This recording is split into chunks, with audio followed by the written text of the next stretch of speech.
I believe the Abraham Accords is going to be expanded, I hope, to Saudi Arabia, to other countries, even in the Southeast Asia, Indonesia, and others.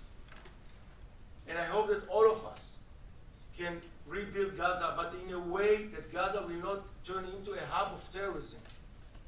We left Gaza in 2006 not in order to go back to Gaza, in order to turn Gaza into Singapore. But they took everything we gave them, everything that Japan gave them. You saw sacks of Japan aid inside tunnels of Hamas.